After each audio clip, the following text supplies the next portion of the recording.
मैं हूं भगवान जगन्नाथ। मैं वही हूं जो युगों युगों से पूरी नगरी में रथ पर सवार होकर चलता आ रहा हूं।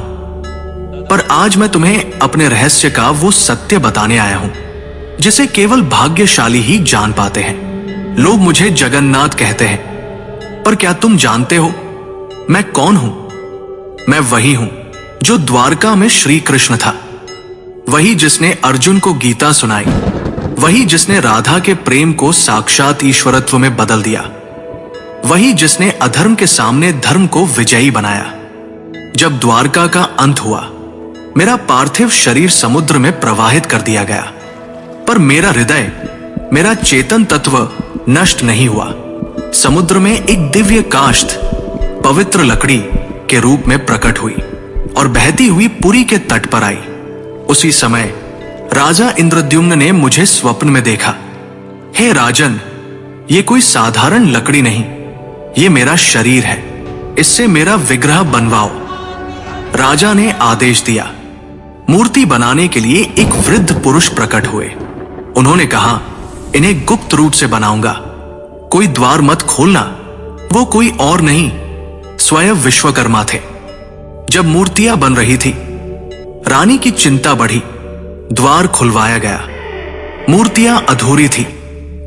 मेरे हाथ नहीं थे, मेरे चरण नहीं थे, पर तभी आकाशवाणी हुई, यही मेरा विराट रूप है, यही मेरा जगन्नाथ स्वरूप है, जहां मैं हर सीमा से परे हूं।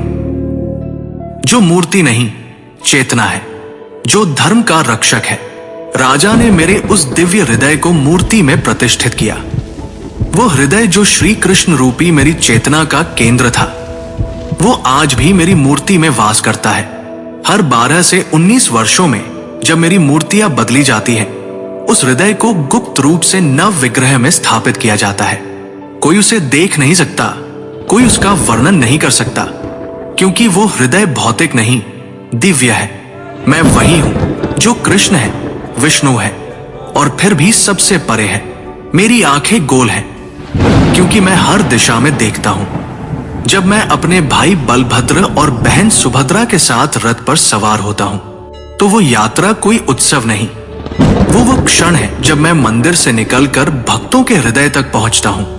जब तुम मुझे सच्चे हृदय से पुकारोगे, ओम नमो भगवते जगन्नाथाय, तो तुम पाओगे कि मैं तुमसे कभी दूर था ही नहीं।